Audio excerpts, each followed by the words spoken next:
Hello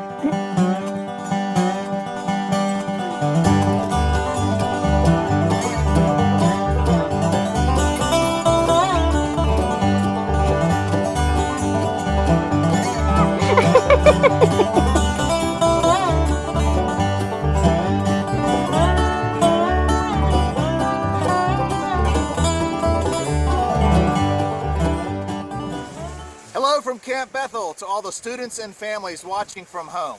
We'd love for you to learn more about Camp Bethel and our summer camps, which we hope will be on as scheduled. Check our website for all that's going on at camp. You know, we're recording this on Friday, April 3rd, and right about this time is when the school buses would be leaving after our Sounds of the Mountains field trip day for elementary students. We're so sorry that it couldn't happen in person, but we're so glad to be able to bring you this show. Enjoy the stories.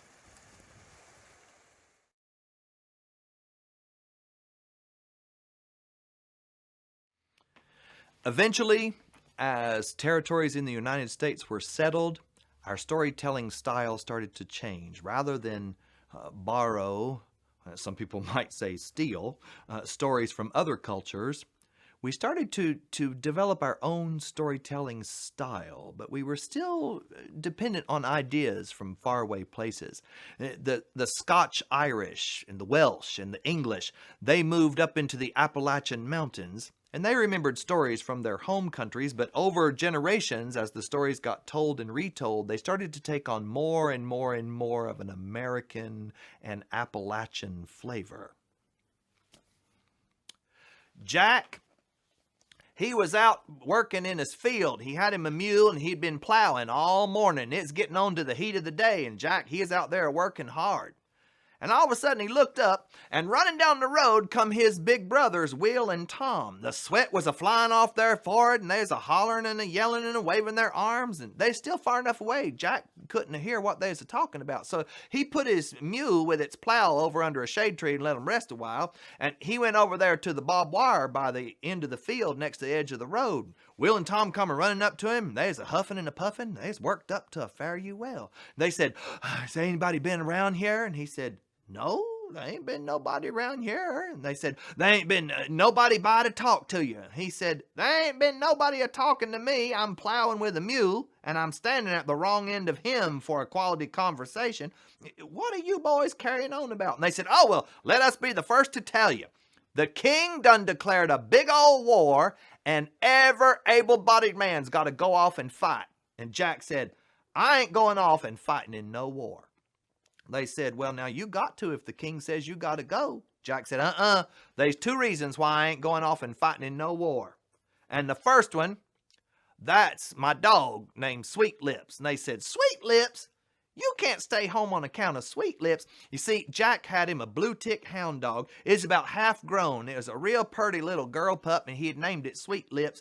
And he was going to train her to be a good hunting dog. He said, if I go off to the war, somebody else will get a hold of my dog and they'll train her wrong and she'll be cold trailing. And no, we can't have that. I'm staying home to train my dog." And they said, "You can't stay home on account of a dog." He said, "Well, I told you I had two reasons why I'm staying home. The first is my dog named Sweet Lips, and the second is a sweet-lipped girl named Sally." Oh, yeah. Old Sally McCormick, Judge McCormick's daughter. She is real purty. She's so purty it hurts your eyes to look at her. And Jack and Sally, they was madly in love, and they planned to get married. And Jack said, "If I go off to the war, some other fella will come courting my girl, and I ain't gonna have that." And they said, "You can't hide behind a woman. That's the very definition of a coward." Well, Jack knowed they is right. He's gonna have to go off and fight. There's no two ways about it. So he hatched him a plan. He got a string and he tied it round Sweet Lips' neck so he could lead her along, and he got a double-barrel shotgun and flung it over his shoulder, and that evening he walked over to Sally's house. When he come up to the gate, Sally was a-setting out on the front porch swing. She seen him a-coming. She said, "Oh, Jack, did you come to whisper sweet nothings in my ear?" He said, "No, Sally, I didn't come to whisper sweet nothings in your ear." She said, "Ooh, did you come to sing me some purty love songs?" He said, Nope, I didn't come to sing you no purty love songs. Sally, I have to go off and fight in a war. And while I'm gone, I brung you my dog here, Sweet Lips, and I want you to take care of her. And she said, Jack, I don't want to take care of that old mangy dog. He said, now, don't talk like that, Sally. This here is a good dog, and I want you to be good to her. I want you to feed her scraps from your table and let her sleep at the foot of your bed. She said, well, Jack, on account I love you, I guess I could love your old dog. And he said, if any men come around here while I'm gone, you sick the dog on them. And she said, oh, that ain't going to be no trouble. That ain't going to be no problem at all, Jack. These eyes are only for you. He said, they better be only for me. And if the dog don't work, that's what I brung you this double-barrel shotgun for. She said, oh, I ain't gonna need no double-barrel shotgun to chase men off, Jack. These lips, they're only for you. And Jack said, just make sure you remember that.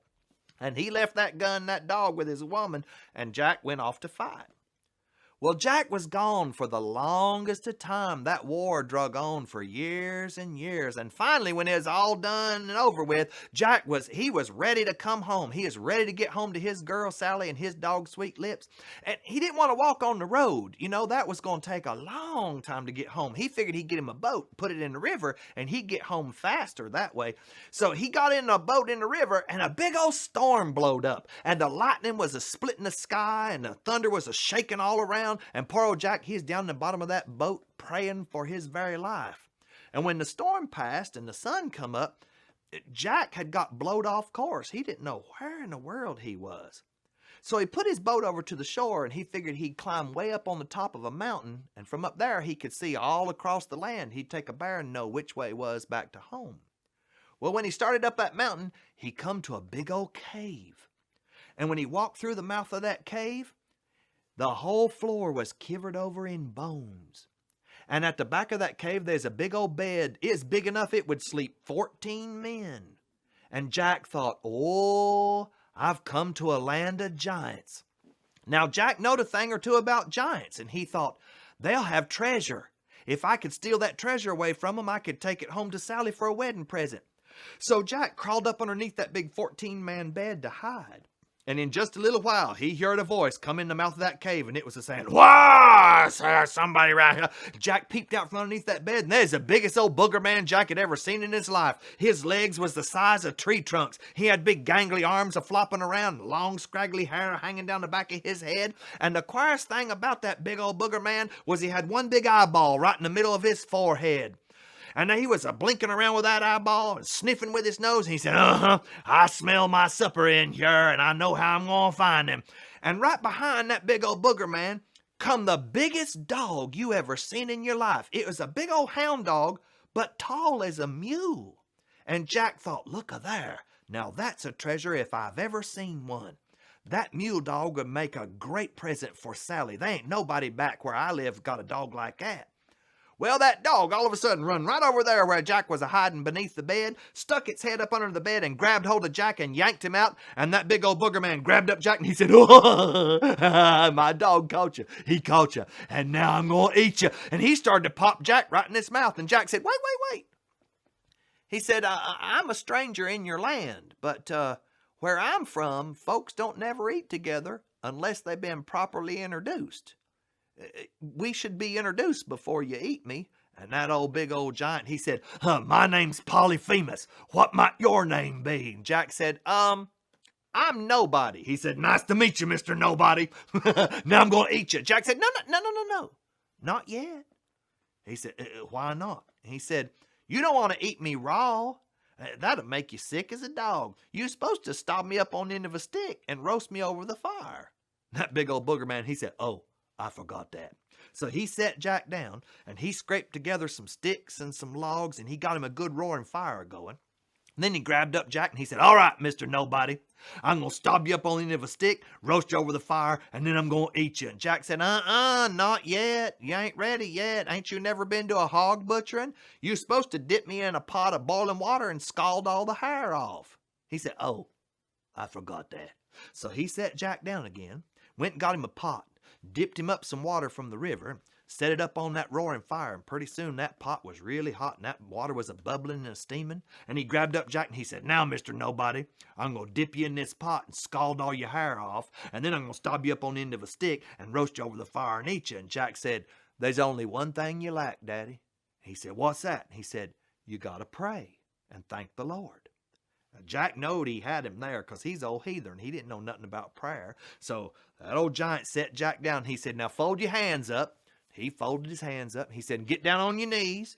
That old giant got down on his knees. He said, and keep your eyeball closed because you ain't supposed to be looking around while I'm a-praying. My brothers Will and Tom, they all the time are looking with one of their two eyes so they can snatch the best pork chop off the platter while I'm a-saying the grace. He said, I only got one eyeball. I ain't going to be looking with it. He closed up his eye, and Jack, he started in a-praying.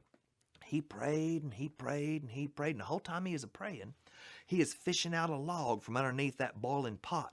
That log was red hot on the end and pointed just like a big fireplace poker. He hefted that log up on his shoulder, and he got right down in front of that giant, hunkered down on the ground. And he got to the end of his prayer, and he said, lead God and direct us. Amen. And when that old giant popped his eyeball open, Jack shoved that log right in his eye. You could hear that eye sizzling and a-popping like an egg in a fry pan. That old giant jumped up and he was yelling, oh, you blinded me.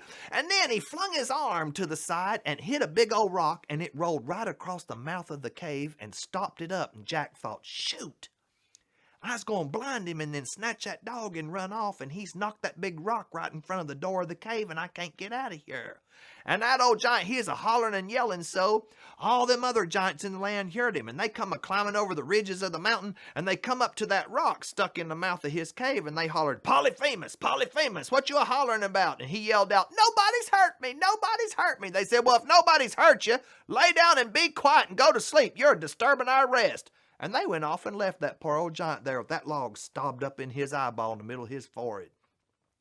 Well, Jack didn't know what he's going to do, and then that dog become his salvation. It run over there where that rock had stopped up the mouth of the cave and started sniffing and scratching around, and that big old booger man said, my dog needs to go outside and make water agin a tree. I'm going to move this here rock that I'm a-feeling out of the way of the cave and let him go. But if I feel anybody go out behind him, I know it's you, Mr. Nobody, and I'm going to kill you dead. So Jack, he jumped right up underneath that dog, just throwed himself right up against the belly of that dog and wrapped his arms and legs around it and held on real tight. And when that dog went a-trotting out, that old giant felt that dog's head and its back, but he didn't know Jack was riding underneath. Well, Jack rode that dog right down to the river, and he thought, I'm going to take this dog home to Sally. So he set that big old mule-sized dog up in the front of his boat, and he got in the back, and he went to paddling. Well, they went on down the river a ways, and there on the bank, there's a big old white tent, because there's a revivalist set up, and he is a-preaching to folks. Well, Jack put his boat into the shore, and he is a-listening to the preaching. And then that preacher man left the tent, and he come down there where Jack was a-setting in the boat, and he had a great old big Bible, and he is a-thumping on that Bible. He looked at Jack, and he said, son, are you saved? Jack thought about that one-eyed booger man he got away from. He said, yes, sir, I reckon I've been saved. And then that man said, I don't know where you're bound, stranger, but as soon as you leave these parts, you're going down the river here, you're going to come around the bend, and the river's going to fork. And you got to be real careful which way you're going to choose to go. On one side, the water's just as clear and smooth as mirror glass. And there's pretty willow trees hanging down on the bank, and it just looks like a most peaceful place. And then on the other side, there's all kind of jagged rocks and dips and whirls and shoals, little waterfalls and things. Looks real dangerous. And you're going to have to pick which way you're going to go. Jack said, I think I've read about this in that book that you're preaching from. There is a way that seemeth right unto a man, but the end thereof is death. He said, that's right, son. If you go over there on that real smooth water where it's real purty, there's old witch woman's got her house set up behind them willow trees on the river bank, and she's going to be watching for you, looking for you through the eye of her needle. And she's going to see you coming, and she's going to set up a song, Jack, and it's going to go high and low and straight to your soul, and you'll be drawn right over there. But it's a trick, Jack, it's a trick. Right next to them willow trees, the river forms into a big old suck, and you'll get pulled down and you'll be killed. Well, Jack, he didn't want to get killed in a suck. But to hear a song that would go high and low and straight to a feller's soul, now that was something he wanted to hear. So he jumped out of the boat right quick, and he grabbed up some moss from the riverbank, and he stuffed it in that big mule dog's ears. And he throwed that dog out in front of his boat, and took a rope and wrapped it round that dog's neck, and he sat in the boat, and he let that dog start a dog paddling like it was a pulling that boat, like a mule might pull a wagon, only they's in the water. And that dog went to paddling along, and Jack held onto them ropes, and Jack, he had gotten that mouse stuck up in that dog's ears, so it couldn't hear that old witch woman singing. But Jack heard her. Oh, yes, and it was a song that went high and low and straight to his very soul, and he is a-leaning over the edge of that boat. He's almost ready to pitch himself out and swim right toward them willow trees. But then that dog went, "Bow!" and turned and went right down through them dips and shoals and betwixt them jagged rocks and saved Jack's life. Well, finally, Jack got home. And he took that dog and he headed right straight down the road toward Sally McCormick's house. He put that dog over in the woods because he wanted to save it for a surprise. And when he got up to her front gate, what do you think he saw? But there was Will and Tom a-setting in the porch swing with Sally betwixt them. They had lied to Jack. They had sent him off to the war, and they had stayed home and tried to steal his girl. Will was a-whispering to Sally, and she kept saying, "Oh, Will, stop saying things like that. If you keep that up, we're going to have to get married." And Tom had a fiddle up on his shoulder, and he was making all kind of pretty songs, and she kept saying, "Oh, Tom, them's the prettiest love songs I ever did hear." Jack hollered from the gate, and he said, "Sally, it hurts me in my heart to see you two-timing with my brothers like that." Sally looked out to the gate. She didn't recognize Jack on account he'd been gone so long. His hair's all straggling, his clothes is ragged. She said, "I don't know how you come to know my name, old beggar man, but go around behind the house and my mama will get you some food if that's what you're after." He said, "I ain't no beggar man, Sally. I ain't after no food. I'm after you. I'm your man, Jack." Well, Sally jumped up out of that swing. She said, "I don't know if you're my man Jack or not, but there's one way to find out." She went in the house and she come back with that double-barreled shotgun. She said, "My man give me this shotgun to chase fellers off, but the hammers is so stiff on it, I never could pull 'em back. I reckon if you're the man you say you are, you'd be able to cock this gun." Jack snatched that gun out of her hands and went click, click. He aimed both barrels right at his brother Will, and he said, "Will, where's my dog?" Old Will started in, "Well, Jack, you know, you's gone an awful long time, and we thought maybe that you got killed in the war." Jack stuck his fingers in his mouth and whistled real loud, and here comes Sweet Lips trotting around the end of the house. Oh, Lord, them brothers of his'n, they had kicked and beat and starved that dog till it's nearly dead. Jack looked at Will and he said, "It's one thing to try to steal a man's girl, and it's quite another to abuse his dog." Boom! And he took a shot, and old Will jumped up out of that swing and tore off down the road, and Jack throwed that gun down, and he snatched that fiddle out of Tom's hands and put it up to his shoulder, and he played a song that went high and low and straight to Sally's soul. And she said, "Oh, Jack, it is you." Old Tom, he slunk off right behind his brother Will because he knowed Jack had bested him. And Jack and Sally, they got married and had all kind of puppies from them two dogs they got together and sold every one of them for $500 each. And Jack and Sally, they are independent rich. It's not the pep of the pepper pot or the pep of the popcorn popper. It's not the pep of the mustard jar, the pep of the vinegar stopper. It's good old-fashioned PEP, the pep you cannot down. Camp Bethel PEP. Camp Bethel PEP. Peppiest gang around. Peppiest gang around. Peppiest gang around.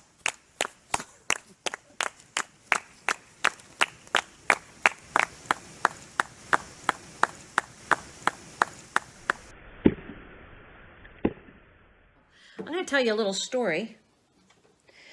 So my sister married Jack from Jack and the Beanstalk. They get married too, you know. They grow up, they get married. I think they met on fairytalecharactersonly.com. Well, I was over at their house and we were having dinner and we were just sitting around the table talking just like you and I are. And I said, "Hey, Jack," I said, "tell me the story about the big beanstalk and the mean giant." And he said, "No." I said, "What?" I said, "Why not? Come on." And I kept eating and he kept eating and I watched and he looked at me and he said, "No." And I said, "Come on, I want to hear about the big bad giant and the beanstalk and all of those things that I read about." And he goes, "No." I said, I don't understand. Well, he sat back in his chair and pushed his bull away, and he said, listen. He said, I don't like telling it because everybody disagrees with me, but I know the truth. And I said, what do you mean you know the truth? He said, I was there. I know the truth. What you've read, the things you've heard, it's not how it went down. And I'm like, well, then if you know the real way, which you do because you were there, tell me. I want to know the truth. He said, fine, here's the truth. And this is what he told me. When Jack was little, Jack and his mama moved to a small town. As a matter of fact, it was such a small town, you could call it a little village. Now, they had to move because times were tough. In another story that I'm not going to tell you today, Jack ended up not having a dad. So it was just Jack and his mama. Well, they moved to this little village, to a smaller house, hoping to find a little work for his mama and hoping on their little piece of land with one cow that they might do a little better. Jack wasn't happy. He didn't want to move. He had to leave all his friends. He had to leave his school that he loved, his teacher that he loved. When they first moved there, Jack didn't leave the house for almost 3 days. He moped around. And finally, his mama looked at him and she said, Jack, I want you to go outside and play, and I want you to make some friends. Jack said, no, Mama, I don't want to go outside and play. She said, Jack, I didn't ask you to. I told you to. Well, Jack, even though he was sad, angry, was still a good boy. So he did what his mama said. He slipped on his light coat and he went outside. As he walked, he kicked a stone in front of him. He said, I don't even see any kids here. Even if there were kids here, they wouldn't want to play with me. Look at my clothing. His clothing. I'm old. He even had a hole in the knee of his pants. He thought nobody would want to play with me. Nobody even knows me here. And as he walked, he listened for the sound of kids laughing somewhere, anywhere. Nothing. He went around the fountain in the middle of the square and kicked that rock all the way past a large building where the baker worked. And then he heard it. He heard the sound of kids laughing. He quickened his pace and went to the edge of that village and looked down into a pasture, and there they were. A whole bunch of kids kicking a big ball. They were running and laughing and sweating and telling each other they did a great job. And Jack stood there and he watched it and he thought, oh, maybe they'll ask me to play. They're not going to ask me to play. What am I thinking? They don't even know me. No one's going to ask me to play with them. And I wish we would have never moved here. And I'm really mad. And he fiddled with the bottom of his shirt and he was getting more upset. And he was getting ready to turn to go home when he heard, hey, what's your name? Jack looked up and there was a boy standing there with a ball. He looked into the pasture. All the kids had stopped and they were looking. And Jack looked at him and he said, who, me? The kid said, yeah, you. What's your name? And Jack said, my name is Jack.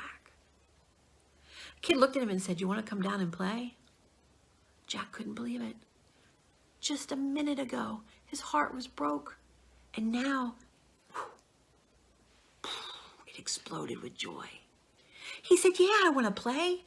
The kid said, come on. Jack ran down into the pasture, and within seconds, he was running. He was high-fiving. They were sweating, talking, laughing, kicking goals. He had the best time. When all of a sudden, boom, boom, boom, boom, boom, boom, boom, boom, boom, the ground began to shake. Boom, boom, boom, boom, boom, boom, boom, boom, boom, the ground began to shake. And every one of those kids ran up out of the pasture, into the village, into their houses, shut the doors, locked them, went up into their bedrooms, shut the windows, pulled down the blinds. Every kid. Except one. Jack. Jack stood there, holding the ball. He had no idea what was happening. Boom, boom, boom, boom, boom. The ground shook. Jack dropped the ball, trying to keep his balance. And then he saw out around the mountain. He saw it. The biggest, ugliest giant he'd ever seen. Boom, boom, boom, boom, boom, boom, boom, boom. The ground shook as that giant came towards Jack. He had long arms and his knuckles were dragging on the ground, picking up dirt, stones flying everywhere. He had long, stringy hair, a few crooked teeth that were yellow with green stuff growing in between because he'd never brushed his teeth. As he walked towards Jack, Jack saw something in the giant's pocket moving, and a spider came out up the giant's face into its mouth. And the spider ate and crawled back down into the pocket. Jack stood there, frozen by fear, wide-eyed, as the giant came right up to him, and Jack saw that coming out of his nose were long, green boogers. That giant looked down at Jack and he said, "Fee-fi! Ho-hum." Jack stood there and looked at the giant. And the giant said it again. "Fee-fi! Ho-hum."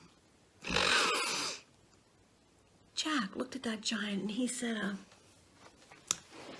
"Mr. Giant, I don't mean to be rude, but I believe it's fee-fi-fo-fum." And the giant said, "Boy, don't you tell me what to say. It's fee-fi-ho-hum." Jack took a good look at that giant, past the toes sticking out his big shoes, past the clothing with stains upon stains, past the holes, past the teeth, and into his eyes. And Jack saw that that giant looked very, very sad. He said, "Mr. Giant," he said, "are you sad?" "Of course I'm sad," said the giant. He said, "You'd be sad too." He said, "Every day I come out here to play with the kids, and before I get here, they all run away."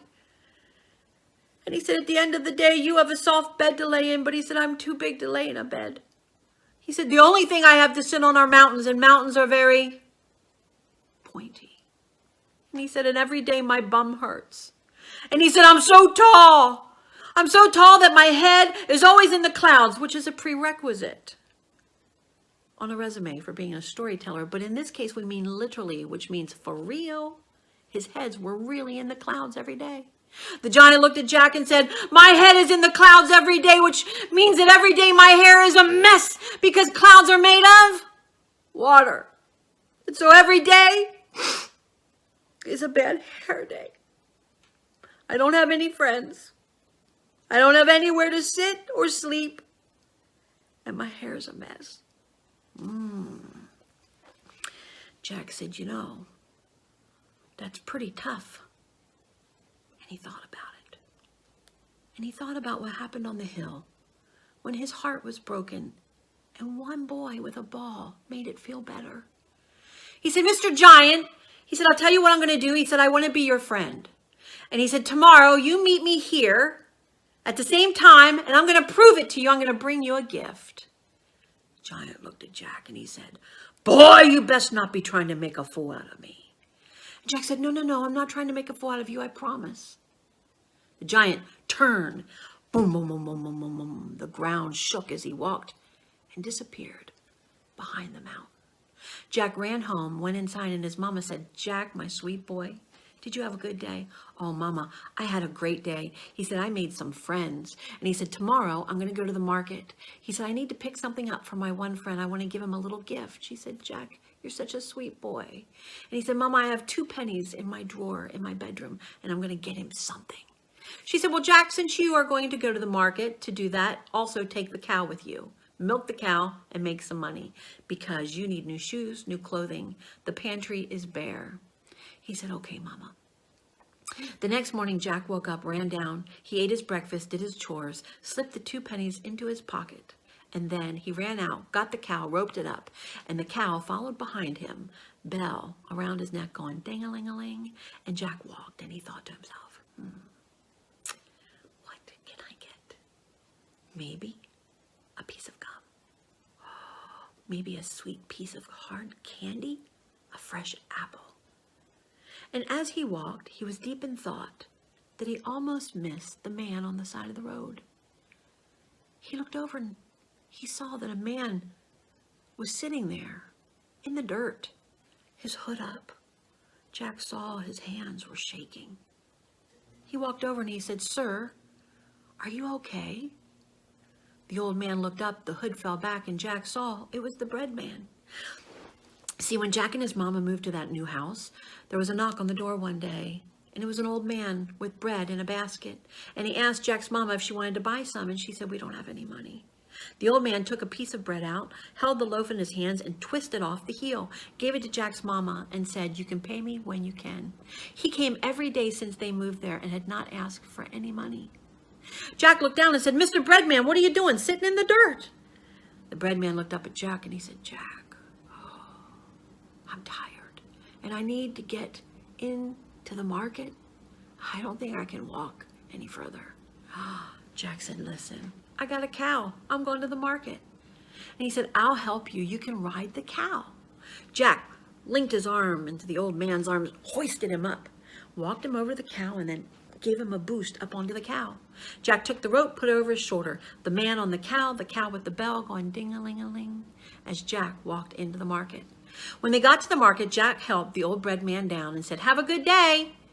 As he turned away, the old man grabbed Jack's arm and Jack said, "Hey, what's going on?" And the old man said, "Jack, you've done a good deed.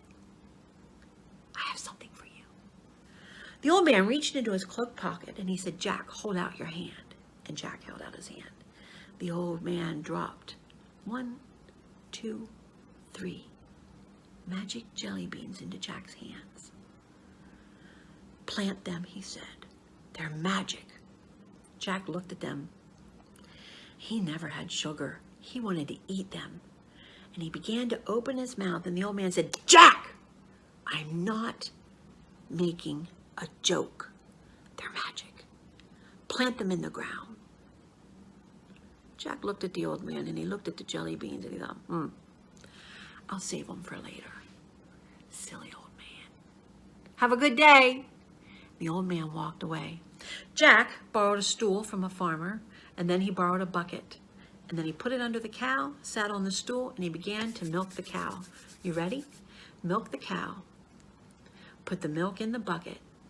Sell the milk. Put the money in your pocket. Good job. Milk the cow. Put the milk in the bucket. Sell the milk. Put the money in your... Right. Milk the cow, put the milk in the bucket, sell the milk, put the money in your pocket. Milk the cow, put the milk in the bucket, sell the milk, put the money in your... Milk the cow, milk... No more milk. Jack was done for the day. He gave the bucket back to the farmer with a few pennies and thanked him for letting him borrow it. And then he gave the stool back to the other farmer, gave him a few pennies and said, "Thank you for letting me borrow it." And he put the rope over his shoulder. The cow walked behind him going, "Right."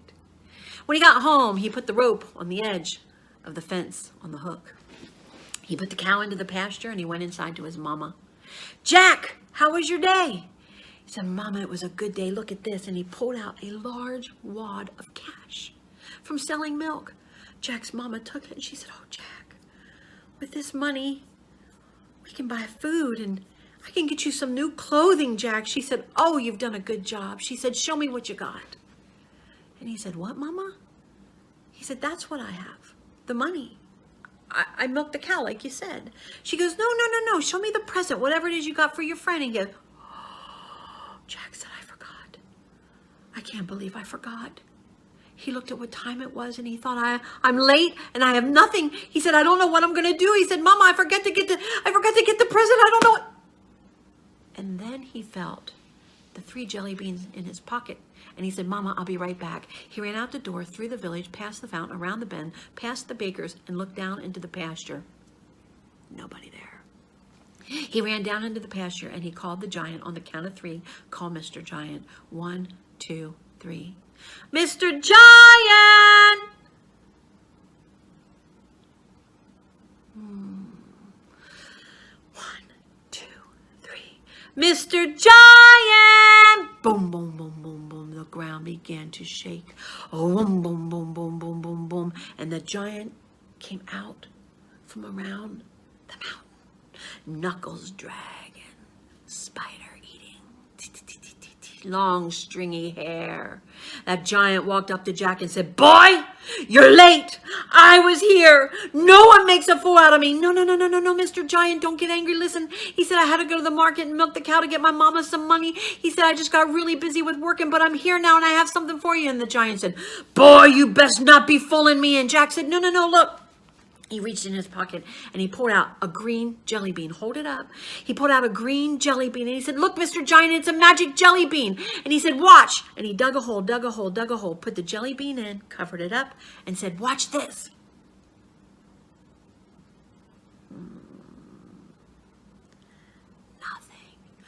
"Oh boy, I knew you were trying to make a fool out of me. Ain't nobody make a fool out of the giant." Jack said, No, it was green. Nobody likes green. I have a red and a purple one left. Hold on a minute.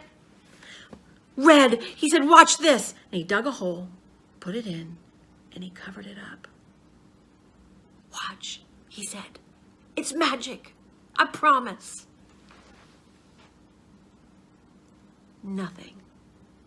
That giant got so angry, he began to stomp his feet and the ground began to rattle and then big tears dropped down his face, splashed on the ground. When they splashed on the dry earth, the earth began to shake. And then it split open and a huge beanstalk shot past Jack, past the giant. And they stood there looking at it as it disappeared into the sky. And then they heard it. Pop, pop, pop.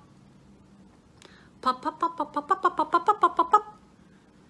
Jelly beans of all kinds began to show up. Pink jelly beans, blueberry jelly beans, chocolate jelly beans, vanilla jelly beans, cherry, strawberry, 7-Up, Dr. Pepper flavored, Booger flavored jelly beans. The giant looked at Jack. He looked at the beanstalk with the magic jelly beans. He reached up and pulled a green one with a beautiful red glowing center, and he took a bite. Watermelon. "Do you want one, Jack?" Yeah. The giant reached up and he plucked a jelly bean, and when he did, the whole jelly bean moved and the leaves went shook, shook, shook, shook, shook, shook, shook. In the giant's hand, that pink jelly bean he plucked off was this big, but when he handed it down to Jack, and Jack took it, it was this big. And Jack,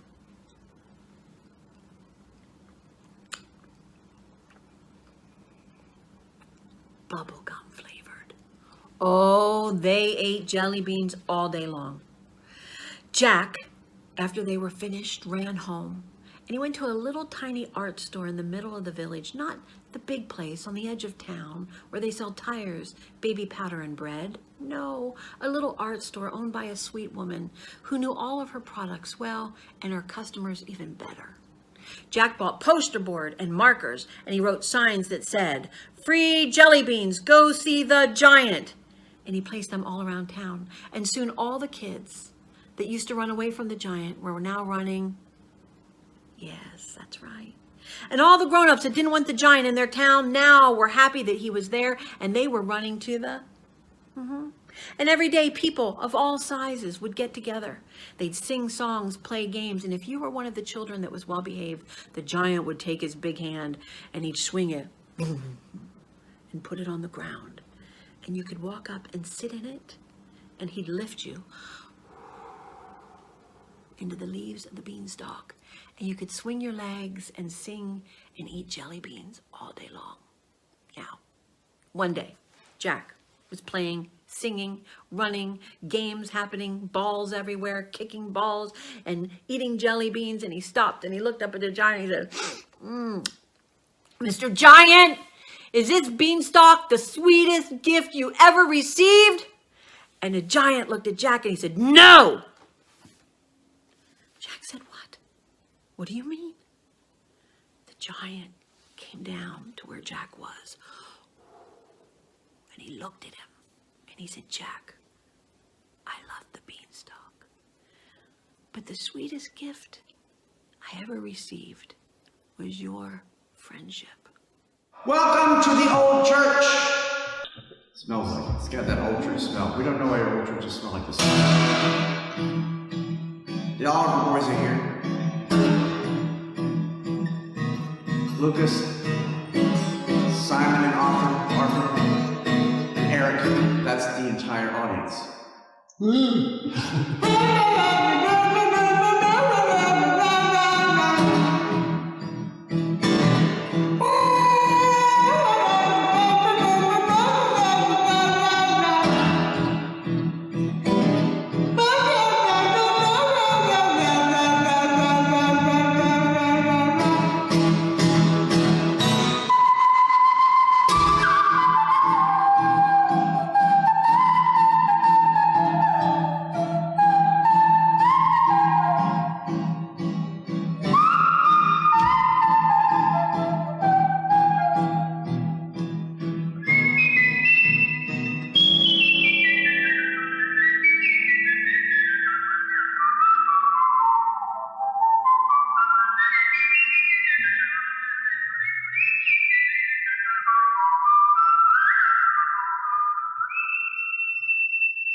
A loose tooth.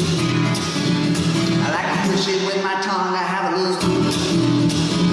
It makes a squishy sound and it's fun. I have a loose tooth. Like a little bitty doggy dog. I have a loose tooth. Look here, let me show you my loose tooth.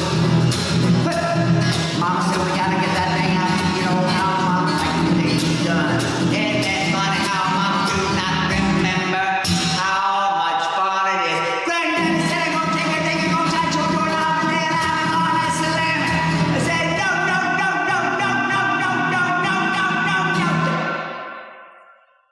That will cause blood and pain. I have a loose tooth. Right here in my face, I have a loose tooth. You know it won't come out, but another won't take its place. I have a loose tooth. You know I feel so married. I have a loose tooth.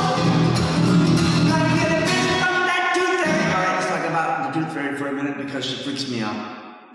All right, in my faith tradition, various entities visit children at various times of the year to bestow upon children giftage. Right? Like in the springtime, a rabbit breaks in the house and lays eggs in plastic grass. And in the wintertime, an old dude comes in through the heating system and puts candy and socks and presents around a dead and/or plastic tree. No. And you're not supposed to mess with them, right? You have to stay in bed, right? Right? Because the Bible goes, stay in bed, stay in bed. As he says you when you're sleeping, you know you're awake. It's creepy. But the tooth fairy is going to come into your room where you lay a slumber, reach under your pillow, and remove rotten human tissue. That is messed up. All right, do you remember the first, you haven't lost a tooth yet, have you? You have? Yep. Do you remember the first time you lost a tooth? And people went, oh, it is so precious. So, you know what, there's a hole in my face. And then somebody puts it in the butt. So what happened? What happened when you lost a tooth? Well, lots of people just stared at me instead of doing work at school. Lots of people stared at you instead of doing work at school. So you got out of a little bit of work for losing a tooth. So if I see you trying to knock out a tooth, I know you're trying to get out of work. Yeah. All right, that's right. Is that right? Is that right? Yeah, it's just about, okay. So I remember losing a tooth and put it under there, and then how much does a tooth go now? Because you sell the tooth, right? You sell it. Did you sell your tooth? Yeah, you sold it. Yeah, right. So what's the going rate for a tooth now? I think I get 50 cents. Oh, okay. That's not crazy. Sometimes I'm in schools and some kid will go, I got $5, and another kid will go, I got $10, and I realize there's a wealth redistribution problem with the tooth fairy. So it's, inflation. I'm old, obviously, so I got a quarter. And I'm from the period called the period of feral child. Now, I happen to know that you guys here are feral children. They are, yes, but you are the exception. When I was a kid, as soon as I could be on 2 wheels, I could ride my bicycle anywhere in the world I wanted to, as long as I was home, 20 minutes after my mama blew a police whistle. In the tradition of my people. And I got on my bicycle and I went to Mr. Roberts' store. His little store was on Newton Drive, and he's what sociologists call a mean old man. He had a little candy store. It was a cinder block store. It was about the size of this chancel area, maybe twice as much. Cinder block, old rusty screen door, painted on it. It said "Colonial is good bread." You go in there and he'd be going, "I'm watching you, boy." Like that. And then I would take my quarter and I would count out 25 pieces of bazooka bubble gum, because ask me how old I am. Ask me. How old are you? I am so old that when I was a kid, one piece of bazooka bubble gum cost 1 penny. That's old. That's old, right. And I always say bazooka bubble gum because bazooka bubble gum includes literature and encourages reading. That's just to keep me working with teachers and librarians, right? So anyway, he made me count out my bazooka. 1, 2, 3, 4, 5. He kept moving. 6, 7, 8. 16, 17, 18. And after I counted out my 25 pieces of bazooka bubble gum, I would slide the quarter across the counter. He took his gnarly nicotine-stained cracked fingernail fingers. He scraped the bubble gum in the bag, and I would take my bubble gum and I'd go and find my friends, because if you asked me what I wanted to be when I grew up, I would tell you I wanted to be a professional bubble gum bubble blower. Wow. I know. I am, in fact, just a professional whistler. It's less overhead. And I would put 5 pieces of bubble gum in my mouth. I would pass out the comics for my friends to read. And I'll show you how to little bubbles. You gotta get the sugar out.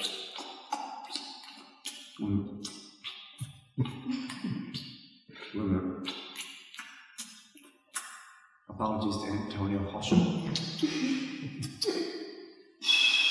I'm ripping this up kind of. Put a bubble inside of it. I would end up with 5 concentric bubbles. Ooh, that's to indicate that I'm going to say ooh, ooh. It's a bass ooh. And then, what happened next? I can't make no pop sound. Thank you. That was it. Everybody go pop. That's it. All over my head. I looked like Pete Blue Man Group. I went running to my mama. She said, "My stars and gardenias." She stuck her finger in my mouth hole. And she said, "I gotta get this bubble gum out of your hair." Now, there are 2 products in your home that will help dissolve the bubble gum into little bubble crumbs to get it out of your hair. One of those things is peanut butter, but my mama was not about to waste peanut butter on my head. She went, because that's food. She's not gonna waste food on my head. So she went and she pulled out a bottle of that stuff. All right, it's time for synthesizing thoughts, boys, and children watching at home. You can yell too. Here we go. All right, where does corn oil come from? Corn. Louder. Corn. Where does olive oil come from? Olive.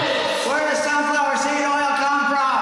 Sunflower seed. Where does baby oil come from? Baby. So we got baby oil. And ow. And then she would smell it and wax it up. "Oh, smell that. It reminds me of when you were a baby." Did she do that? Well, the next time I lost a tooth, I wanted to get out of work, and I wanted people to stare at me, so I just went ahead and knocked it out. And I went and I sold it to the tooth fairy, and I went to Mr. Roberts' store, and I counted my 25 pieces of bazooka bubble gum.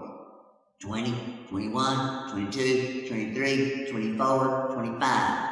I slid the quarter across the counter. He took his gnarly nicotine cracked fingernail fingers. He put it in the bag. I went to take the bag, and he grabbed my wrist. And he said, "You owe me a penny, boy." I said, "A penny? Why?" He said, "Because sales tax gone up." I said, "Why?" He said, "Because there's been a referendum." I said, "What's a referendum?" He said, "I don't know." All right, ask me how old I am. How old are you? When I was a little kid, sales tax was only 3%. Well, I know. which means if I buy something that costs $1, how much in total? Okay, so if I go to the Dollar Tree and I buy a pink swimming noodle that costs $1, right? How much in total do I have to cough up if sales tax is 3%? 3 cents. Yeah, $1.03. $1.03. Okay, good. All right. Therefore, also, I don't have to pay sales tax until I reach what fraction of $1? Hard question. If sales tax is 3%, how much do I have to spend before I start paying sales tax? But 100%. Yeah. That's a good answer. Wrong! Did I hurt yourself, Steve? No. Okay, I'll keep trying. 33 cents. I don't have to pay sales tax until I reach 1/3 of $1. Everybody go, yeah, that's 33.33333, right? So I didn't have to pay sales tax on 25 cents because sales tax is what fraction, 25 cents is what fraction of $1? Quarter. The fewer people in the audience, the less the answers come in. All right, so right, 1/4 of $1. So I paid my penny and went and told my mama. I said I had to pay sales tax. She goes, well, there's been a referendum. We're raising money for a new library. I went, oh. So the next time I lost a tooth, sold it to the tooth fairy. I went to Mr. Roberts' store. I counted out my bubble gum. 20, 21, 22, 23, 24. I bought 24 pieces of bubble gum. Had I reached 1/4 of $1? No. So Mr. Robert owed me a penny change. And he looked at me and he went, shh. So I walked out of the store with 24 pieces of bubble gum in my penny. I put the bubble gum in the basket of my bicycle. I walked in the store. I bought one more piece.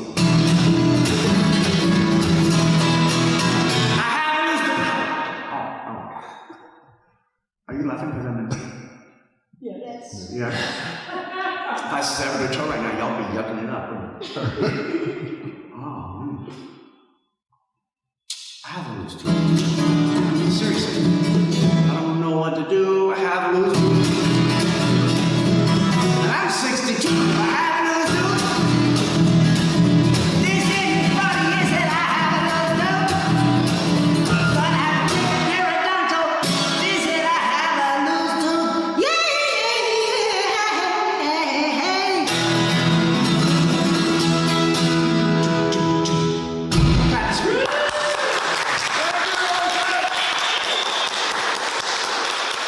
Thank you, Sounds in the Mountain Festival people watching at home because you can't come to Camp Bethel because of social distancing. That's why we're in this little mini church with so few people, because everybody can be social distancing, except this one family's kind of clustered together because they're stuck in the same house anyway. All right. When I was a kid, I hated to read. I hated to read because I hated the books we read in school. I thought they were so boring. They went like this. Run, Dick, run. See, Dick, run. Isn't that boring? Well, not only were the books boring, but the pictures were boring. They didn't have any kids that looked like me. All of the girls had straight blonde hair, and they were very quiet and polite. And I was not. My hair was frizzy, and I liked to spit. I liked to wrestle with my brothers, and I loved to climb trees. When I got older, I went looking for some stories about girls like me. And this is the one I found. Kate Crackernuts. Do-ka-da-ka-ka-doo, ka-doo, ka-ka-doo, ba-ka-doo, ba-doo, ba-ta, ka-ka-doo, ka-ka-doo, ka-doo, ka-ka-doo, meow. It doesn't matter what you look like. It doesn't matter if you're fat or thin. Cow. It doesn't matter if you're pretty or not. It's who you are within. Well, I've got me a little story, about a girl whose name is Kate. She was strong and smart and fearless. Oh, let me tell you of her fate. Doo-doo. There was once a king without a queen, but he did have a daughter. She was tall, blonde, willowy, fair-complected, soft-spoken. You know the type. Her name was Anne. There was also once a queen without a king. Oh, she too had a daughter, but her daughter was cut from a completely different bolt of fabric. She was short, she was squat, she had frizzy hair, she liked to spit, she liked to climb trees, she liked to wrestle with boys. Her name was Kate. But the thing Kate loved to do more than any other was crack nuts between her teeth. And because of that, they called her Kate Nuts. One day, the king without the queen met the queen without the king, and they became king and queen together with two lovely daughters, Anne and Kate. The king couldn't have been happier. Oh, the girls adored one another. But the queen, she was not happy. She felt that the king's daughter Anne was prettier than her own very special daughter Kate, and the more she thought about it, the more it bothered her. It doesn't matter what you look like. It doesn't matter what's the color of your skin. It doesn't matter if you're smart or not. It's who you are within. Oh, said the queen. If a prince were to come riding through my kingdom, well, he'd look over at Anne and smile. And then he'd look at Kate and, well, face it, not smile. And then he'd look back at Anne, they'd fall madly in love, they'd get married, they'd move into the castle, and my poor little Katie, oh, she would be thrown out into the streets with nothing. Oh, I can't let that happen now, can I? So the queen devised a plan that would spoil Anne's beauty, and she went with it to the henwife, who just so happened to also be a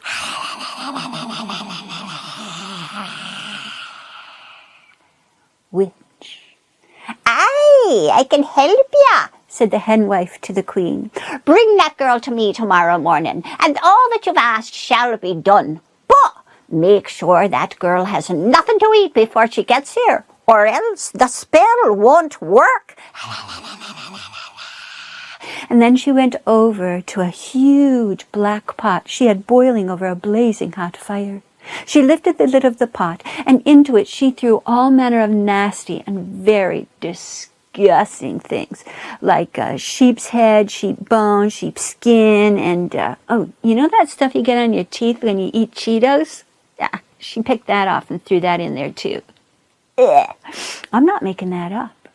Well, the next day the queen went home, and she called Anne to her side. Darling Anne, would you go to the henwives and get me some eggs? Sure, Ma. Anne went through the castle's kitchen. Well, sitting there on the countertop was a great big crust of brown bread. Anne hadn't eaten any breakfast, so she just picked it up and gobbled it right down. She got to the henwives and knocked on the door. Hello, my mother, the queen, has sent me for some eggs. The henwife opened the door very slowly.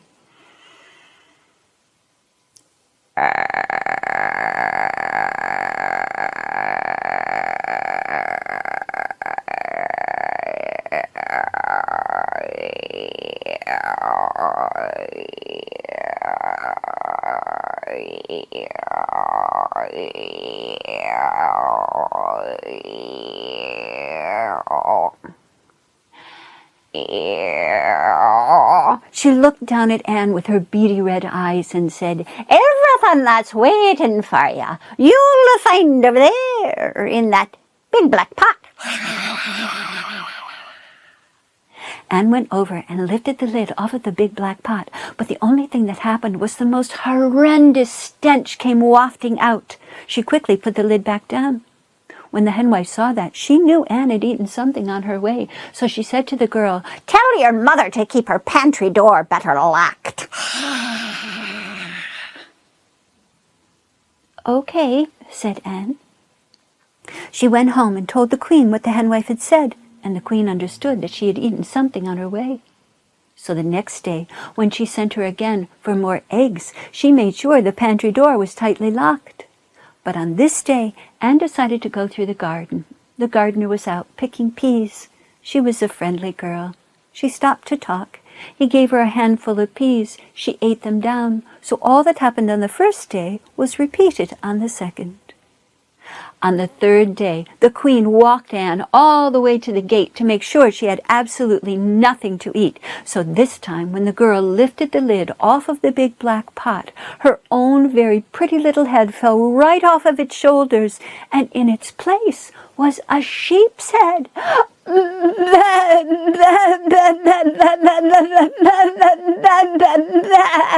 Cried Anne as she ran all the way down the road towards the castle. When the queen saw what the henwife had done, she thought it was so funny. Oh, Katie, come here.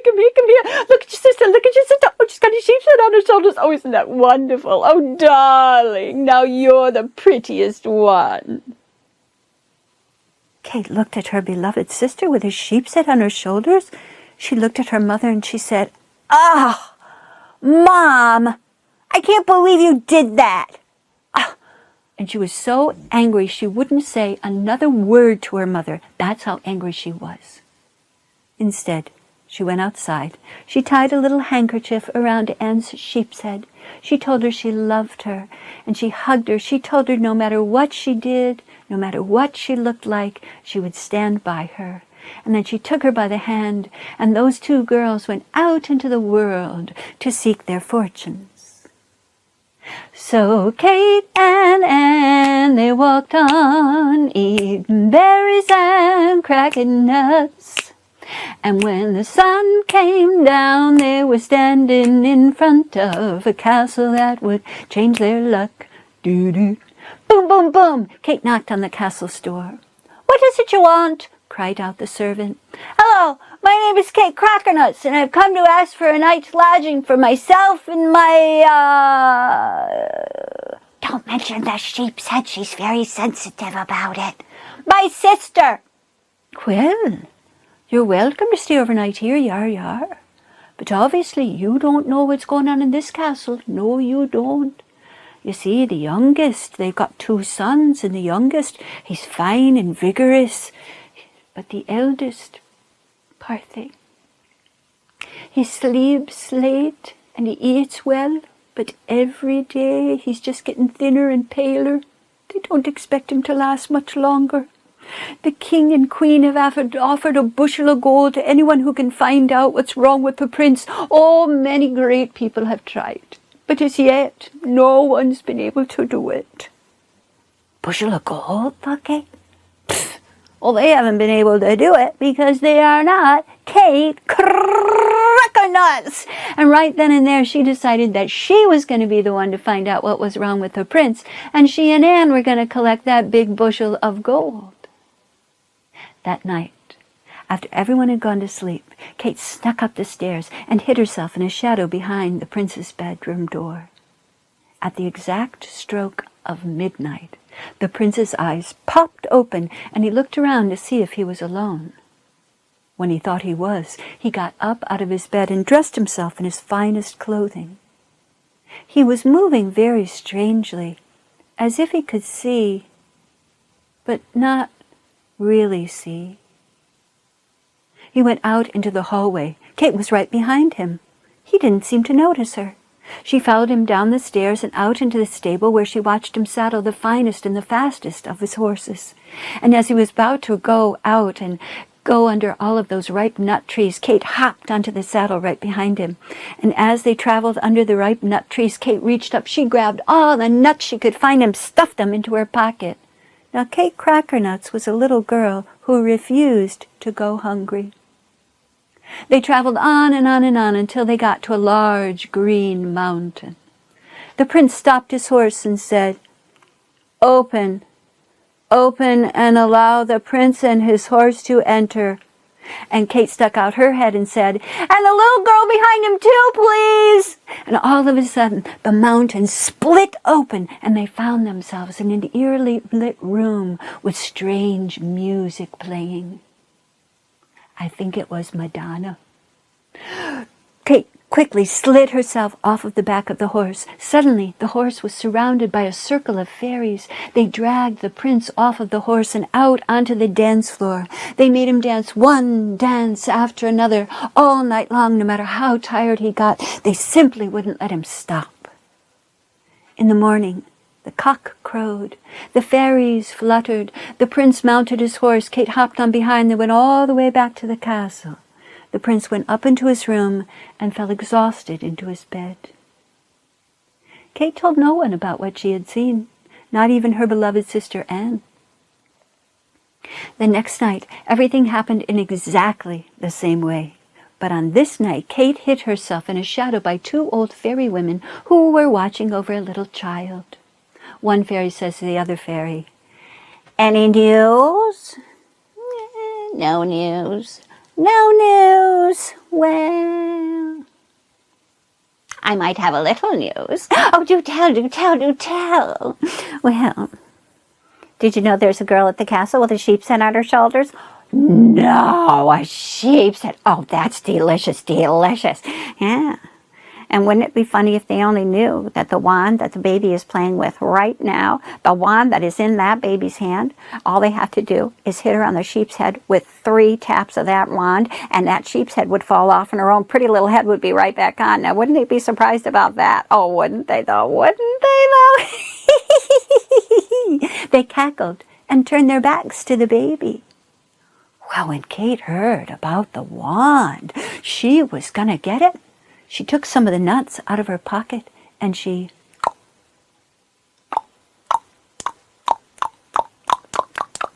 rolled them towards the baby. Well, you know, babies can't resist anything that rolls. And after watching some of those nuts go by, that baby threw the wand up into the air and scampered after the nuts. Kate reached out, she grabbed the wand and stuffed it into her pocket. In the morning, the cock crowed, the fairies fluttered, the prince mounted his horse, Kate hopped on behind, they went all the way back to the castle. The prince went up into his room and fell exhausted into his bed.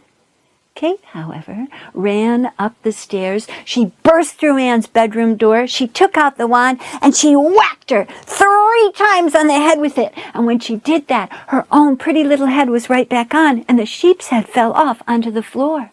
But that's not the end of the story.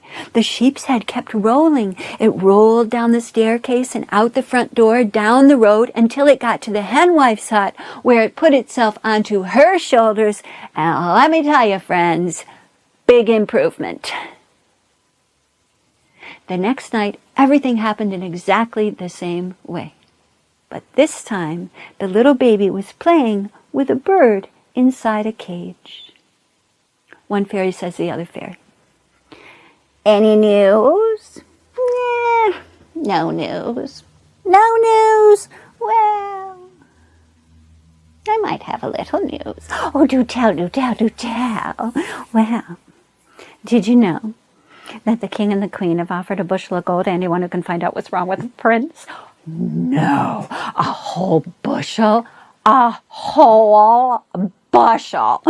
"Well, wouldn't they be surprised if they only knew that we put him under a spell to make him dance himself to death, and 3 bites of the bird in the cage the baby is playing with right there would restore him to complete and full health? Wouldn't you be surprised about that?" Oh, wouldn't they though? Wouldn't they though? Wouldn't they though? And they turned their backs to the baby. Kate's gonna get the bird. She took the nuts out of her pocket. It worked once. It worked again.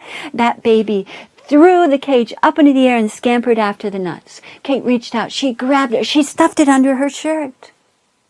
In the morning, the cock crowed. The fairies fluttered. The prince mounted his horse. Kate hopped on behind them, went all the way back to the castle.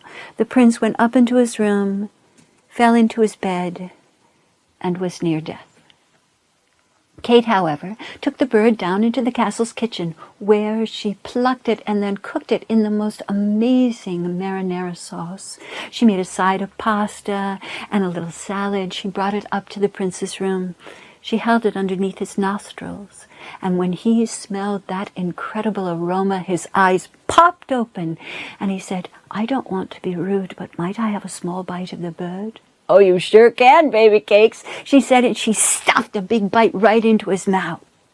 Now listen, when you think about princes, you probably think they're like strong and hardy and super handsome. Pfft, not this prince.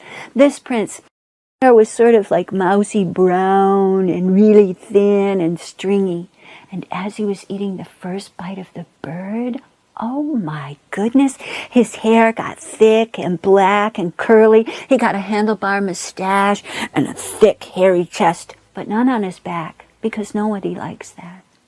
And when he was done with the first bite, he said, "I don't mean to be rude, but could I have a second bite of the bird?" "Oh, you sure can, darling." And she shoved another great big bite right into his mouth. And when he was finished eating it, now, before that, he had been really scrawny, and then all of a sudden, boom, boom, boom, boom, boom, he was just like a Hercules. When he finished, he said, "I don't want to be rude, but might I just have a third?" "Oh, sweetheart, open up and eat the whole darn thing." And when he was finished, he jumped out of bed. His arms were outstretched and in great big muscles. He said, "Oh, I feel like myself again." And then Kate told him about the spell he had been put under. He had absolutely no memory of it. And that's how they were found in the morning, sitting in front of a fire, talking, and cracking nuts between their teeth. Well, Kate and Anne did collect that big bushel of gold, and they bought a fantastic ship. They went all around the world, having one incredible adventure after another. But after a few years, Anne said, "You know, I've been thinking about those princes.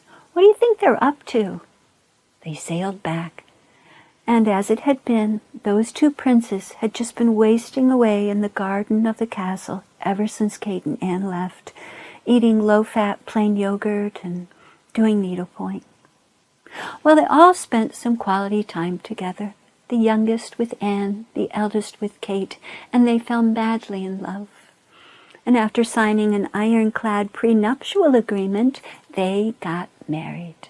And they all lived, and why not, happily ever after. So that's my little story about a girl whose name is Kate. She was strong and smart and fearless. Oh, when I told you of her fate. Doo-doo.